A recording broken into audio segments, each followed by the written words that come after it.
Hey guys, so today's video is going to be 5 beauty products that I love right now. I just filmed my first video in this series. I think this is going to be the new way that I do beauty content, is just shorter. I'm long-winded, you guys know it, I'm never super short. But compared to like 45-minute to an hour-long favorites videos that I used to do, I think this might be the ticket. Let me know what you think. So today, 5 products I love. Everything I'm talking about right now are kind of things I've been using for the past 6 months. So everything I'm talking about, a lot of experience with it. Please let me know your current favorites down below. Everything I mentioned, I will link down below, and let's just get into it. I want to talk about nanoneedling. There is a lot of people on YouTube who make videos about microneedling, cosmetic needling, medical needling. All that kind of stuff is out there if you guys are interested in someone who's a true blue expert. It is not I, but I have been messing with nanoneedling pretty much all year. I'm considering dabbling in cosmetic needling. I feel ready to take the plunge. But nanoneedling is a little different than traditional microneedling because what you're actually dealing with when you nanoneedle, little cones, from what I understand. So you should not get blood. I mean, I guess you could try really hard and maybe get some blood out of doing something like this. It's a little safer for at-home use. And the good news is if you use something like this, which is the Dr. pen, I think this is the M6 pen, you just change the cartridge out. You don't ever have to worry about sanitizing like a dermal roller and worrying about bacteria growing on it because it's a fresh new one out the package every single time. What you want to do nanoneedling for is product penetration. I don't know for sure if there is any amount of collagen induction that comes with nanoneedling versus cosmetic or medical needling, which is what the point of that is. So if you go and get like a vampire facial, which I've done before, oh my God, it was like the most painful thing I've ever done in my life. I hated it. The results were amazing. In fact, after maybe for Christmas, what I'm going to ask for is like a few rounds of PRP, which is platelet-rich plasma. That's when they take the blood out of your arm, they put it in a centrifuge, they get the plasma, and they inject it into your skin. It just induces collagen naturally, and after a certain point, I think it's after the age of 25, maybe 20, I don't even remember, you lose like 1% of collagen every year, something bananas like that. And I'm 37. So collagen induction is the name of the game for me. I'm trying to keep everything as plump and lifted and tight as I can for as long as I can. It's why I'm such a beauty device junkie.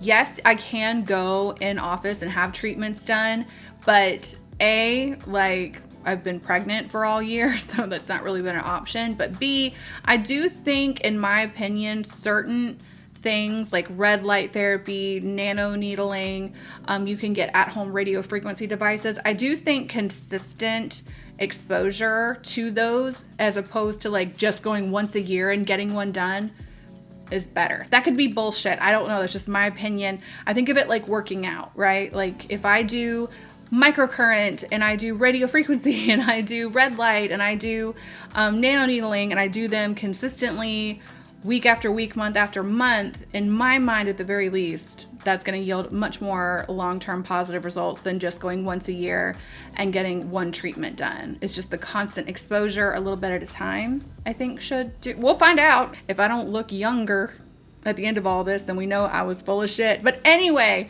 nanoneedling. If you are one of those people like me who's a little nervous, do not feel qualified enough to like stick actual needles into your face, then you might like nanoneedling. And for me, what I have been enjoying using with my nanoneedler is this guy right here. Is this not the funniest like little tiny thing? My daughter saw this on my vanity the other day and she was like, what even is this? A center made for ants? You guys like Zoolander? I love it. Anyway, this is the Calisym Professional Serum. This is a growth factor serum. I have this one, and then I have another one on standby. This is really expensive. This one little tiny vial is $100. It's ridiculous. It is extremely, extremely powerful and efficacious. This is too expensive for me just to put on my face like in a regular skincare routine. I want this going into my dermis and growth factoring it up. I will leave more information about the brand down below. I've kind of been studying them and their whole vibe for a while. It was not a fly-by-night decision for me to spend money on this tiny little thing. If you are interested in something like nanoneedling, which again, the point of it is to get product deeper into the skin, you might benefit from finding a good kind of serum regimen to go along with that. And in my opinion, one of the best things that you could try to get into your skin and get far into your skin, or as far as you can with nanoneedling, is growth factors. I've actually nanoneedled with the Osmosis Growth Factor Serum. You can also use this product if you go in office and have like a laser treatment done, or if you do get proper like PRP or something like that done. They do recommend using this to heal your out of office, your after office. You can use this after you go in for in-office treatment basically, and it will help heal your skin a lot faster. For me, like I said, this is maybe a once a week thing, just trying to penetrate this active into my skin. I have noticed that using this has firmed my skin up a lot. Any kind of hyperpigmentation or inflammation that I have from post-acne breakouts or anything along that line, I feel like have been greatly benefited from this. So this combination, big, fatty fat favorite. If you've been watching me for a while, you know that I love body care. I love, like, I call them big showers. Like, my shower time is my time. In fact, I remember when I was pregnant with my baby, seeing all these like Instagram accounts that you tend to follow. They're like mom accounts. I had to unfollow them because they were bumming me out so hard. Just women being like, this is awful. One of the things I remember seeing on one of those mommy accounts was some woman talking about first 10 days of her baby's life and how hard it was and how she didn't shower for 10 days. And I sat my husband down and I was like, listen, I can't do that. I will actually go bananas. I can't. I have to shower every day. My point is, I love a shower. I love body care, body oils, body washes, body scrubs, you name it. I love it. And one of my favorites for years, I want to say since like 2018, has been the Boom Boom Cream by Sol de Janeiro. And I've tried everything that Sol de Janeiro makes in that body care line. Like, I've tried the scrub, I tried the actual body butter 1,000 times. I like this body spray a lot. I've tried the body oil. The body oil, y'all, that was like $50. And again, I've tried a ton of body oil, and I don't know. I wasn't impressed. Which kind of brings me to my main point with Sol de Janeiro. The smell of the Boom Boom Cream is what brings me back to it over and over again. The product itself, I don't know if it does anything, but you have to understand, like I said, I buy a ton of this stuff. I love body care. So for me, what makes a body care product worth buying is, like, no matter how expensive it is, would I buy it again? Is it worth this? Do I feel like it does anything? And a good example of like an expensive body care product that I love that does do something is the L'Occitane almond oil, the one in the spray. It's like $50 for this tiny little thing, and it is the best body oil, one of the best body moisturizers you will ever find. And no matter how expensive it is, I will continue to repurchase it. Did not feel that way about the Boom Boom Cream, whatever, body oil. And honestly, I don't know if I feel that way about the body butter. It's just something I tend to buy because I love the smell. I'm getting somewhere with this, I swear. So around Easter, I was sniffing around Target, getting some stuff to put in my husband and my daughter's Easter basket, and I was in the body care section, like I do, and I found this. This is the Tree Hut Tropic Glow. This is the body butter, but I have the scrub and I have the shower or the shave oil as well. Tree Hut in particular, they're a very, very budget-friendly brand. Like, I think this is maybe $7. They have a lot of scents and fragrances, and I've never found one I really love. Like, they're all just okay. But I have bought this one 107 times. Like, I think this is my 4th or 5th tub of this because it smells like Boom Boom Cream. Not like a dead ringer exact dupe, but it's good enough that I will probably never buy the regular Boom Boom Cream ever again. And I will say this also, this is not the most hydrating body butter on the planet. Like, I don't put this on because I want that like super soft, touchable skin moment. This is more like I just want to smell really, really good. It says that it has a lot of, you know, hydrating elements into it. Would I agree that this is the most hydrating body product on the planet? No, but again, this is a smell thing for me. The only thing that I did not pick up out of the line right now that they have is the body wash, because super fragranced, heavily perfumed body washes like that irritate my dinner plate, if you know what I mean. And the actual body spray they made in this line, I wasn't impressed with. It smelled a lot like alcohol, like rubbing alcohol. So I probably will continue to buy this from Sol de Janeiro if I just need that hit of Boom Boom cream, but otherwise it's this. Sorry, that's all she wrote. Outside of the filming I've been doing for the past month and maybe one or two other exceptions, this year has not been a big makeup year for me. I just could not be bothered, to be honest with you. And also, I'm just not excited about makeup the way I used to be. I kind of have become a little bit of a one-trick pony about makeup. I don't really care about different colors and, you know, mimicking celebrity looks or trends. I'm much more just like, what works for me? What do I feel prettiest in? What am I into? Product-wise, like, there hasn't been a whole lot of stuff on the market that I've seen outside of Korean. Like, Korean beauty has just got my heart super hardcore in every capacity lately. So as a result, there's a lot of products from Korea that I'm interested in from a makeup perspective, but that's about it. Now, here's some exceptions. This is the Revlon Skin Caring Foundation. I've had this for a few months. I've been pretty much radio silent on social media. So if you saw me post a product on social media, like on Instagram stories or something this year, you should take that to the bank. It means I really liked it. I posted this stuff because it's so good. This foundation, I mean, it is a foundation. I would not call it a skin tint. I wouldn't call it a tinted moisturizer, but it is the most like sheer, glowy, beautiful, just looks like you just had a hydrofacial. You've been taking your vitamins, eating your greens, getting your sleep. Just, this is perfect skin in a bottle. I kind of can't believe Revlon made it. When I think of Revlon, why can't I say that? When I think of Revlon, I think of really heavy makeup, because when I was broke, like in my early 20s, I bought a lot of Revlon makeup, and it was all very opaque, very full coverage, a lot of matte, just sheer glowy does not come to mind when I think of Revlon. But they did the damn thing, man. You guys ever see the Pepsi challenge that they did like in the early 90s, where they blindfolded some people and they gave them Pepsi and the leading soft drink, and they were supposed to guess which one was which, or pick one that was better, and Pepsi won, whatever. You could like give me a blind taste test, if you will, of this foundation and something up there with like La Mer or By Terry, something really, really bougie, and you could easily convince me that this is a very, very, very, very, very high-end expensive product. It's beautiful. I have two shades. This is the number 109. This is 213. This is like my pasty pale shade. This is my darker shade. Mix them, match them, whatever you gotta do. Either way, if you can find this, pick it up. I promise you, you will like it. Maybe if you're more oily, you wouldn't, but everyone else, you would love this. All right, skincare. I'm gonna talk about two products really quick from this line that I'm obsessed with. I have a few other products from them I'm gonna talk about in other videos.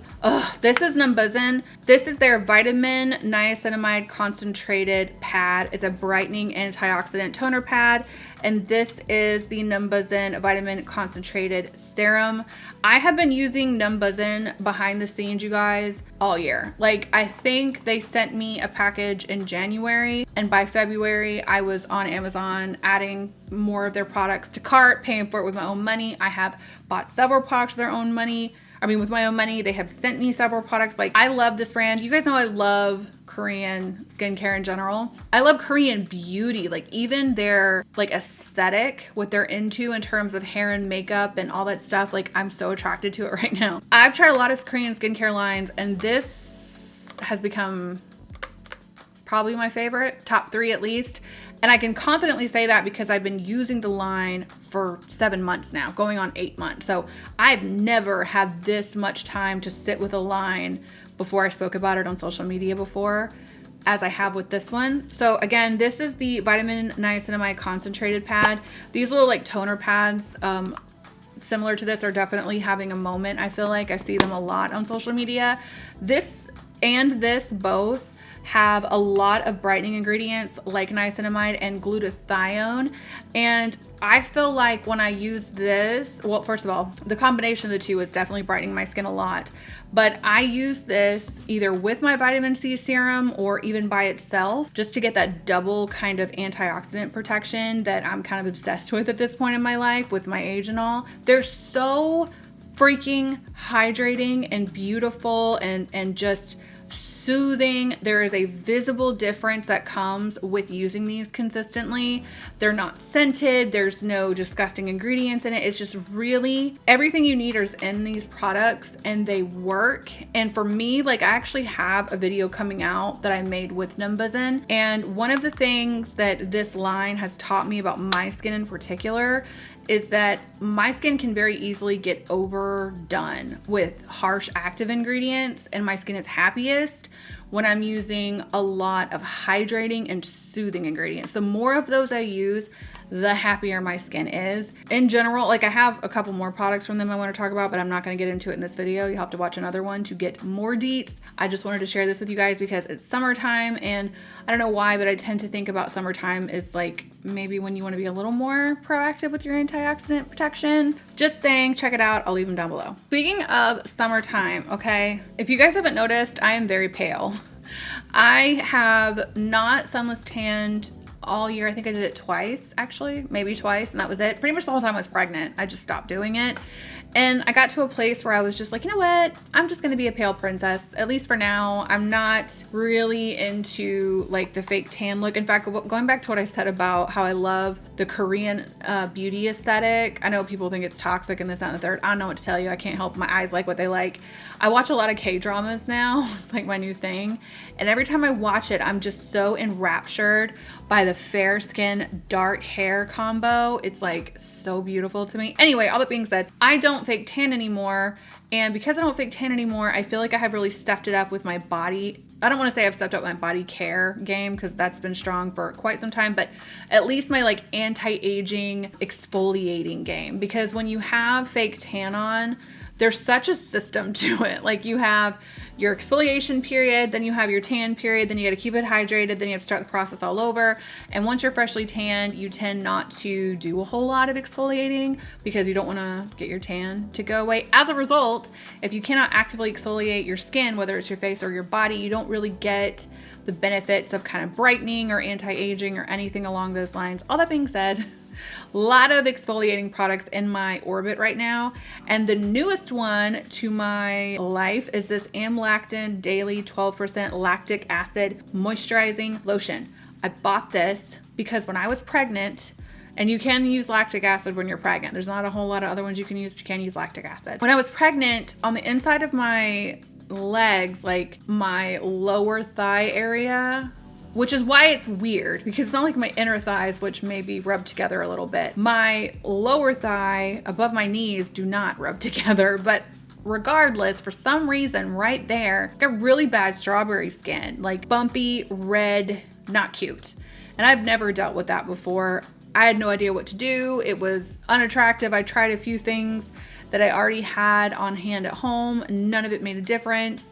I picked this up and I swear to God, it took maybe 2 times of using this and the rough and bumpy kind of red strawberry skin situation was cleared up. So if you're like me and you want to feel like super soft and silky and just supple and hydrated and all that kind of stuff on your body, you would like this. The only downside is it smells bad. Like it's very medicated scent. Although that is not the point of this product. Like I said, I definitely have products in my collection that are just for smelling good. You definitely want products in your body care routine that are efficacious and have some sort of actives in them if your goal is to smooth and even out your skin tone. You don't want to use these every day or anything like that, but a few times a week, I use this all over my body, and every time I do, like, I can feel pretty much immediately, like the next day, how much softer and smoother my skin is. And as I said before, if you're struggling with strawberry legs or KP, this might be something you would really love. All right, guys, I'm gonna get out of here. Like I said, I'm trying to keep these down to roughly 5 products a video. I will have a new body care? I will have a new beauty favorites video out every week, probably for like the next month. So if you like this vibe, let me know. There will be more coming. Share your favorites with me. Check the down bar for links on my social media platforms, as well as everything we talked about today. And I will catch you in the next one. Bye.